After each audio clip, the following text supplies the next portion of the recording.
Now these three are long question of 15 marks, 250 words. Now fourth question, as we have discussed that this is very much there in NCERT. All the things, all the important you can say content or components which are to be incorporated in the answer, they are there in NCERT. Only you have to make the structure. Okay. So this question is related to art and culture. They have asked in the field of art and culture. So the question is, examine the main aspects of Akbar's religious syncretism. So now again, when you have to write this question, it is related to Akbar's religious policy. Akbar's religious policy. It is related to Akbar's religious policy, and you can do the framing like this: introduction part, intro part, and then religious contribution of Akbar, and then limitations, and then significance. Limitations and significance. Now in introduction you can write the challenges before Akbar. Challenges before Akbar. He was to do the expansion of the empire along with consolidation. Consolidation. So he was to do expansion as well as consolidation.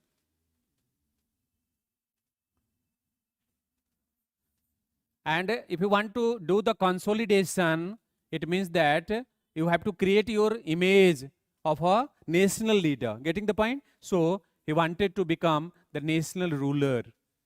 It was also a challenge, because if you want to do the consolidation and inspection, you have to be a national ruler, means ruler of all subjects, not a specific community. Getting the point? So to get these challenges sorted out, Akbar came with his religious policy, and Akbar's religious policy was basically based on the doctrine of Sulah-e-Kul. Sulah-e-Kul. So this was the basis of his religious policy or his religious syncretism. Sulah-e-Kul. So Sulah-e-Kul means peace with all, or concept of universal brotherhood. Universal brotherhood. Concept of universal brotherhood. So Akbar came with the concept of Sulah-e-Kul. On the basis of this concept of Sulah-e-Kul, Akbar would be trying to make so many changes, and to implement this concept of Sulah-e-Kul, this concept of Sulah-e-Kul, Akbar took so many efforts. And so among these efforts, he established Ibadat Khana.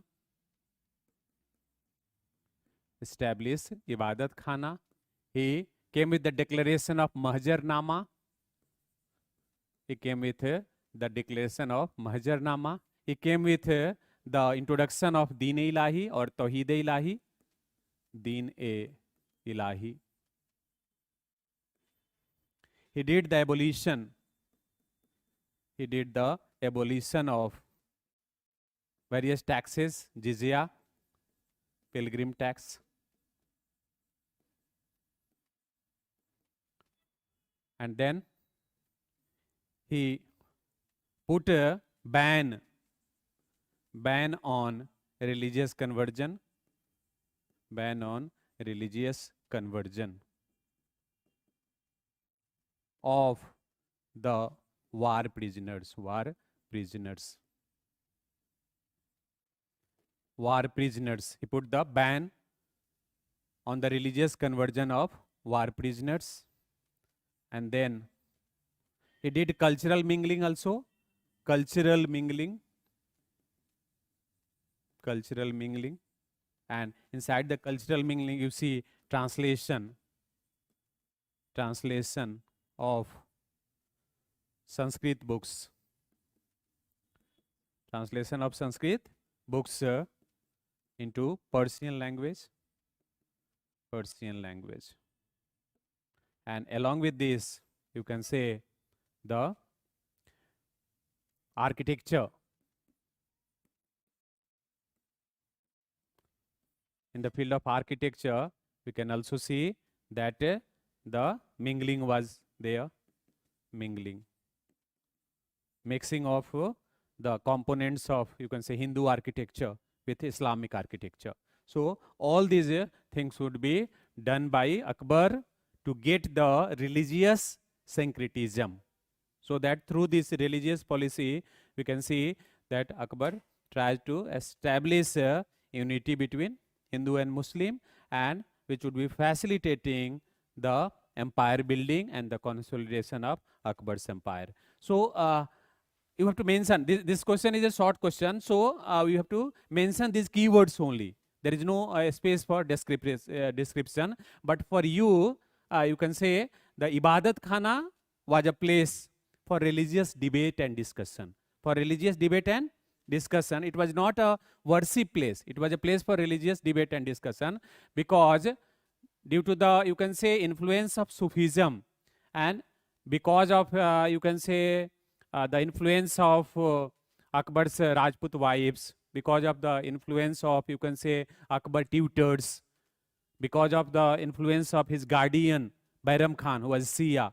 So liberalism was very much there on the part of Akbar, and that's why he wanted to know the similarity among all the religions. So that is Ibadat Khana. So that all the religious masters, the ulemas, the priests, the people from Christianity, missionaries will be coming together. They would be doing the religious discussion, and then the gist would be coming, and that would be found by Akbar. Getting the point? So Akbar wanted to search, wanted to get the similarity among all the religions, because if religions are religions, always there would be similarity. Getting the point? So Akbar was trying to get the internal facets of all religion which should be similar, because all the religions teach moral values, and that's why there should be similarity in religion. So he did the establishment of Ibadat Khana. Though later it was not a successful affair, it was shut down later because the religious hatred started to be emerged there, and so this happened. Now Mahjarnama, again Akbar came with Mahjarnama. Mahjarnama is a kind of declaration. Under this declaration, Akbar said that if there are so many interpretation of Shariats, means Islamic laws made by ulemas, so Akbar will have authority to choose the most suitable interpretation for the benefit of the state, because always when interpretation would be done, the ulemas would have always different opinion, and so it would be obstacle the progress of a state, it would be obstacling the law making. So that's why Akbar said that interpretation would not be done by Akbar, but the option is always open that he would be choosing the most suitable interpretation for the benefit of the state. So this was very much opposed by ulemas, though Akbar came with the declaration Mahjarnama drafted by Sheikh Mubarak, means the father of Abul Fazl and Faizi. And then he came with Deen-e Ilahi. So Deen-e Ilahi is a kind of, you can say, ethical order. He wanted to come with the ethical order so that the problems of diversity could be sorted out. So this Deen-e Ilahi has been compared with Dhamma policy of Ashoka, because Ashoka was to also face the challenges of diversity when he was there to rule. And at the time of Akbar, you see that Akbar was also having diversity. But the Dhamma was open to almost all people, though Deen-e Ilahi was also open to all. But generally, Akbar's objective was to bring unity among his personnels, means civil personnel, civil bureaucrats and military bureaucrats, because they are coming from diverse background. They are Uzbeks, they are Kyrgyz people, they are the Mughals, they are coming from different you can say areas of India, and there are Shias, Sunnis, different communities they are related to, and that's why he wanted to assure the loyalty of all people who are under the subordination of Akbar in military organization or civil organization. So that's why he came with this you can say doctrine of Deen-e-Ilahi, or a kind of ethical order introduced by him. This was not a religion, but it was a bit different from the religion, but as it was also a binding force, so sometimes it is compared like religion. Getting the point? And Akbar tried to practice it, and so except of Birbal, no Hindu became the part of Deen-e-Ilahi, means no follower was there except of Birbal, and some other you can say Muslim followers were there, but this did not get desired success, and so finally this would not be having that much influence. But Akbar you can say made an effort that is very unique, and along with that he abolished the jizya and pilgrim tax. Now jizya tax is very disputed tax related to its nature, because some historians say it was a you can say religious tax because it was imposed on non-Muslims only, not on Muslims. But on the other side, some historians say that it was a military tax, secular tax, because the state was providing military you can say service to the people, and that's why the non-Muslims were to pay the jizya tax. But whether it was a you can say secular tax or a religious tax, this is the truth that it was making discrimination among the subjects of Akbar, Hindu subjects and Muslim subject, or Muslim subject and non-Muslim subject. So finally Akbar decided to abolish jizya. Akbar also found that the pilgrim tax is a kind of discriminatory tax, so he also abolished the pilgrim tax. And the war prisoners traditionally were converted to Islam, because war prisoners are slaves and slaves are like a property. So that's why Akbar also put a ban on the religious conversion of war prisoners. So these are the important efforts, and he did cultural mingling. The books were translated from Sanskrit to Persian so that the unity would be there, so that there will be mingling of culture.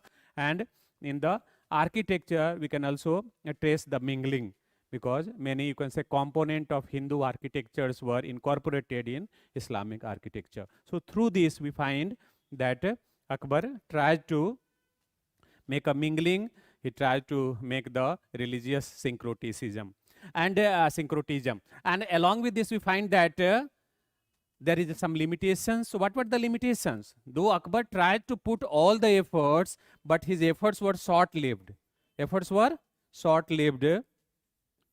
After you can say Akbar, we find that in the period of Jahangir and Shah Jahan, there would be deviation, and at the time of Aurangzeb there would be more deviation. So these efforts would not be that much you can say long living things. They proved short lived, first thing. The second thing, that in the religious syncretism, Akbar focused on Hindu community, and especially among the Hindus the Rajput community.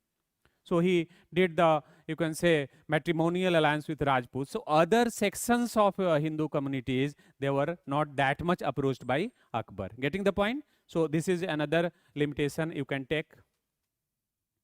And you see that what was desired by Akbar, it would not be carried forward for a long period of time. Dara Shikoh was basically carrying out the you can say values introduced by Akbar, but the other rulers would not be having that much interest in carrying out the values brought by you can say Akbar. So these are some limitation, and significance is that because of the policy of you can say tolerant policy of Akbar, because of his debate and interfaith you can say his efforts, we find that Mauryan Mughal Empire had the consolidation, and it you can survive for a long period of time. And even today, if in India Hindus and Muslims are living together, contribution should be or significance should be going to Akbar's efforts. Getting the point? So this is how you have to answer this question. The main focus is his efforts to bring the religious syncretism. Getting the point? So his religious policy. In one sentence, limitation, in comma, comma, in one sentence significance, in one or two sentence introduction part, na? Because it is a short type question, short notes. So this is how you have to answer this question. Now, next question, discuss the salient feature of Harappan architecture. Discuss the salient feature of Harappan architecture. So, features of Harappan architecture. Harappan architecture.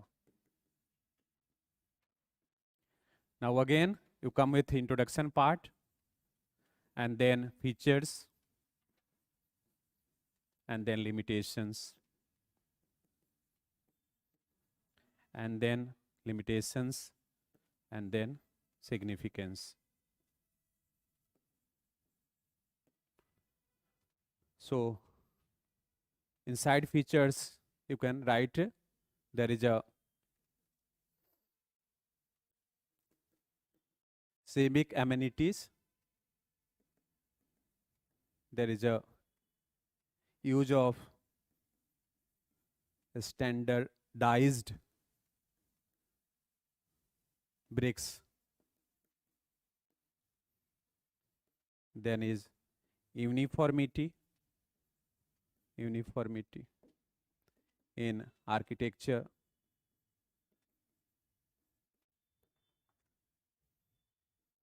there is a, you can say, focus on durability and utility,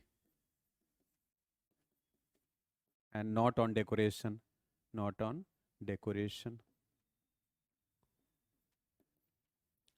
There is a planning, concept of planning is there.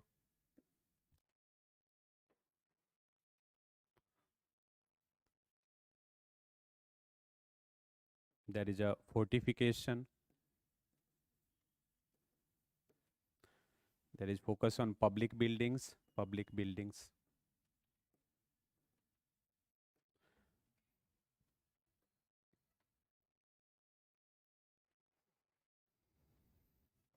So all these contents are, all these dimensions are there in NCERT. You have to choose and bring them together. You have to incorporate. Now how you will be starting the introduction part? When art and architecture are developed in a country, they are very much supported by economic base, isn't it? So economic base, so you can write that it was well-developed civilization. Harappan civilization was well-developed civilization, supported by agriculture surplus, and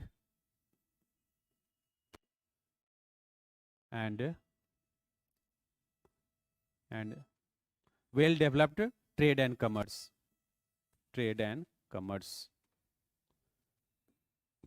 So due to this solid base, economic base,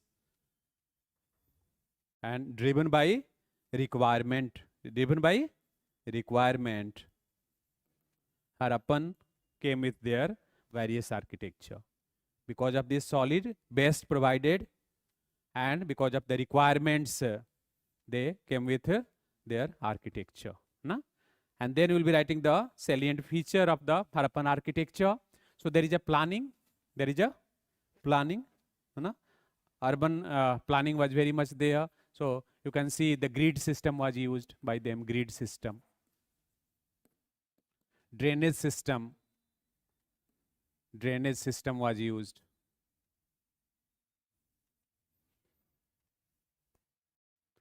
Then residential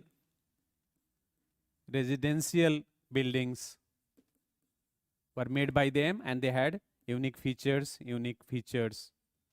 Privacy was maintained in residential building. The windows are not open to main street to maintain the privacy. Hygiene was maintained. Soak pits were made.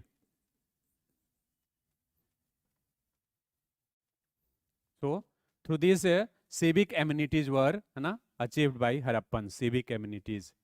And then they use standardized bricks, so burnt bricks and mud bricks they would be using. Basically burnt bricks generally, and then in some places they would be using the dried bricks also, And one of the most important feature is in their architecture there is more uniformity. It means that they try to make the uniformity, bring uniformity in their architecture. And you see along with this basically their main concern is durability and utility. What was required by them, that would be made by them. They didn't focus on decoration. So this is another important thing related to their architecture. They did the fortification for you can say security purpose. There was a sense of insecurity, so they did the fortification of their residential area. Citadel was there, upper town. So this is how. And then we find that there are so many public buildings also. They made the granaries for the emergency period, for crisis management. And then there is a assembly hall. Great bath is there. So they had the focus on basically making public buildings also. They made the residential, so double-storied buildings they made. So all these are important features of Harappan, you can say, architecture. Is it clear? Now, when we talk about some limitations of their architecture, now they have not asked the limitation. They have not asked the limitation, but you can add on the limitation also in 1-2 sentences. So what will be the limitation of Harappan architecture? What will be the limitations? One limitation is lack of a stone architecture. Stone-made architecture are lacking. Lack of stone-made architecture. So one limitation. Second limitation, what could be there? If we would be having very much focus on uniformity, lack of regional variation. So lack of, second limitation would be lack of regional variation. And then there is a limitation of what? There is a limitation of fortification also. That was not that much durable. Limitation of fortification. Okay. And then there is a limitation of drainage system also. For vast population, it was not sufficient. Limitation of drainage system as well. Getting the point? But despite of this limitation, there is a great relevance and significance of their architecture. And another one limitation you can add on that, the religious structure, religious architecture is lacking. Religious architecture is lacking. Otherwise, we would have more knowledge about their religious life. Getting the point now? So religious structure is lacking. So these are limitations of Harappan architecture. And significance is still their practices in the field of architecture, are still relevant. The use of grid system, fortification, drainage system. See, their burials were outside the residential area. Even today it happens. Their burials were outside residential area. So they had a great sense of civic. Great civic sense. They had a great civic sense.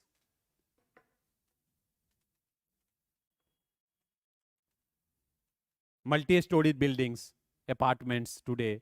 So all these important features of Harappan architecture are still practiced by mankind. So this is how you have to approach this question. Getting the point? So if you are having so many points, you can cut. But if you are having very limited points, in the examination you will be forgetting many points. Getting the point? And that's why, see, this is not the structure making only. Today I am also exposing you to make the notes synopsis, how to prepare the note. This is how you have to prepare the notes. You break the structure, fill up the points in that. Getting the point? So this is how you have to do the answer of this question. Now the last question. The sculptors filled the Chandela art form with resilient vigor and breadth of life. है ना? Sculptors. It means that this question is related to the salient feature of sculptures of Chandela. Salient feature of sculpture. So, what kind of sculpture they used? So, their sculptures were very much, है ना, including resilient vigor.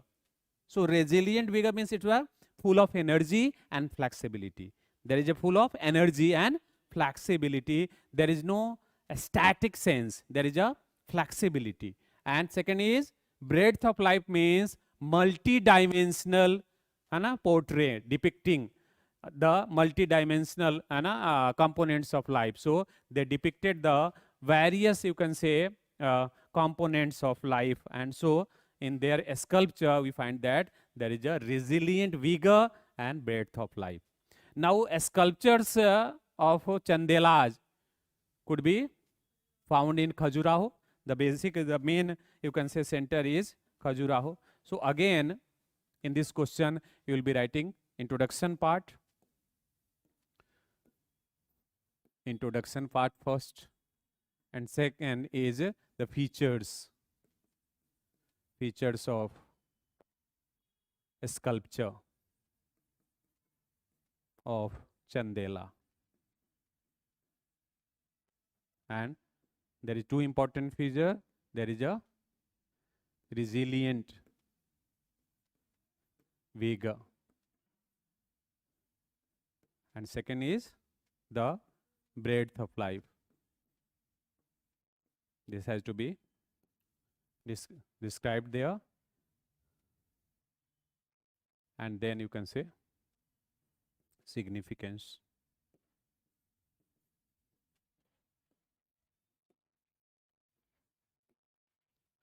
So introduction, you can start like the things that this was the period of Chandelas. The period of Chandela was the period of political disintegration. The period of Chandela was the period of political disintegration in India. Political disintegration in India. A number of Rajput kingdoms emerged. A number of Rajput kingdoms emerged.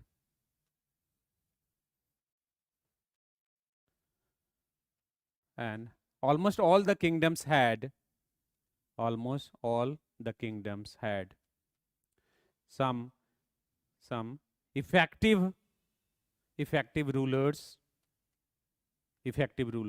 who contributed in various fields of life, who contributed in various spheres of the then life of India, various spheres of the then life of India.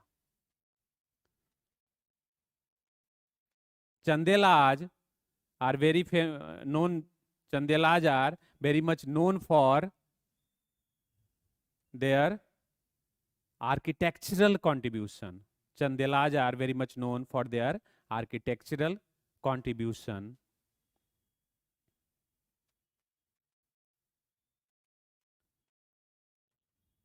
They made many temples. Like Kandariya Mahadev, Vishwanath temple. Kandariya Mahadev and Vishwanath temple at Khajuraho, where their sculptures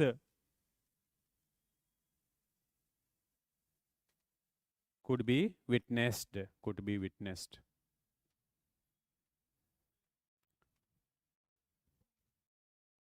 Now, in the sculptures of, you can say, Chandelas, we find that there is a dynamism.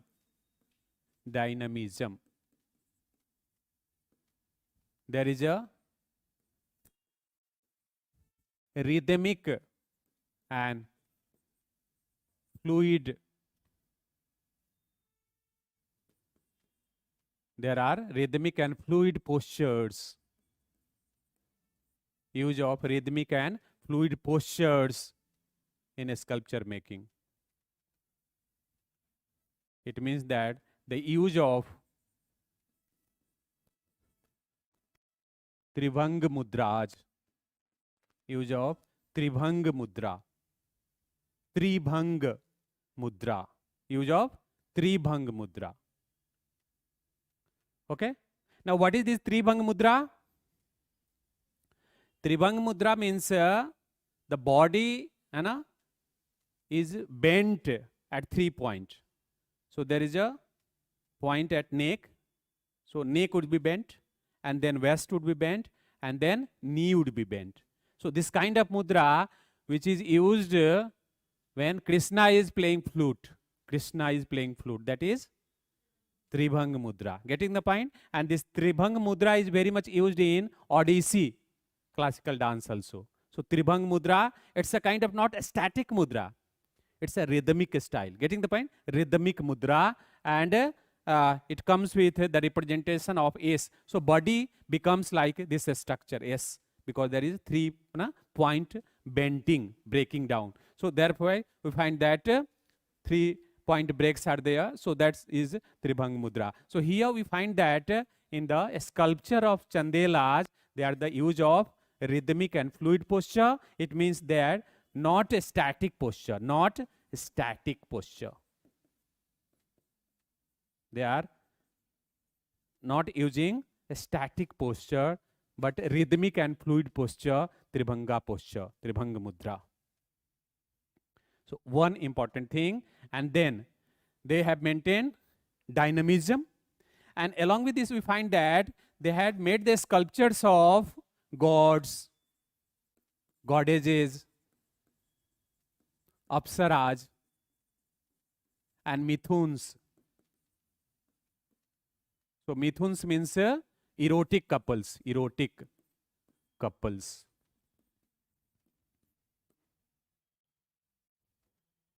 And along with this, a spiritual and religious, you can say, a sculpture, they have also made the sculptures of artisans,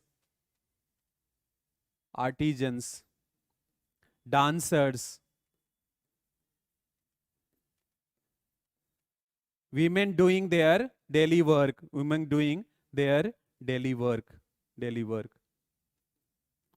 dancers, artisans, and women.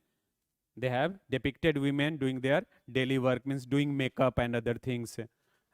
So this kind of you can say scenario has been depicted by the Chandela sculptures. It means that there is a multi-dimensional portraits there. They have not taken the, you can say, religious themes, but taken the, you can say, the economic themes also, or you can say secular themes also. There is a great combination, mingling of religious themes as well as secular, non-religious things in their sculpture making. The erotic, you can say, erotic sculpture, they are also very meaningful because they are the representative of basically transcendence. They are these erotic sculptures are the basically representative of spiritual transcendence, and cosmic creation.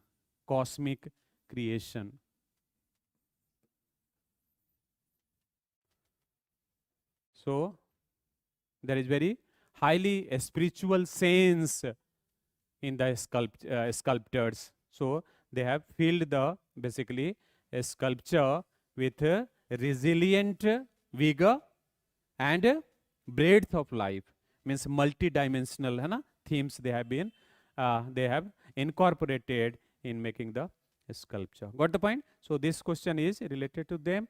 And when we talk about the, you can say, the significance of this sculpture, we find that there is a continuity in the later sculptures, continuity of the elements of Chandela sculptures could be found in the sculptures made after their age. In the sculptures made after their age.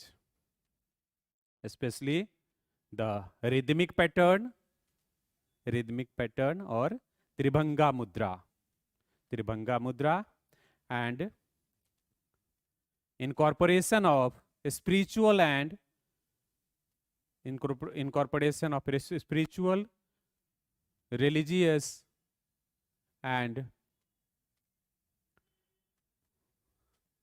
worldly themes,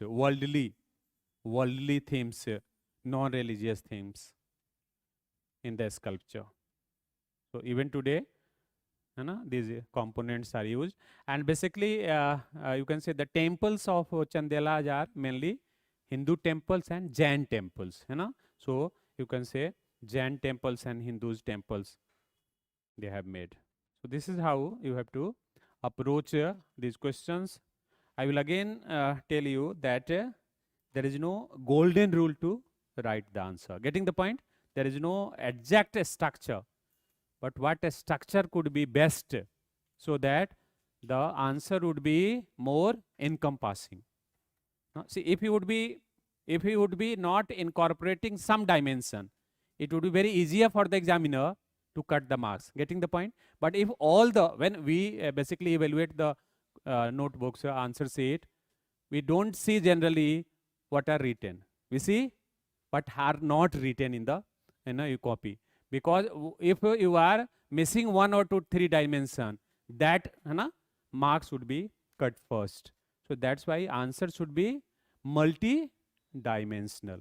Even if they do not ask the limitation, the significance, you have to add on, because if you would not be bringing these dimensions to your answer, then the answer would be almost similar. If content would be only there in the answer, it means that maximum people would be writing the same answer. Getting the point? So that is there should be dynamism in answer writing. Getting the point? You should also come with the examples and other things. If you are having some, you can say sources, you can also mention the sources. So this is how you have to approach the question. So question this time are very easy, but in the examination hall, you know that extra pressure is always there. Now another important thing we must understand that in the examination, especially in GS paper, you don't have that much time to do the structuring. Getting the point? In optional, you are having sufficient time. In essay, you are having sufficient time, but in GS paper, you don't have sufficient time. So what should be done?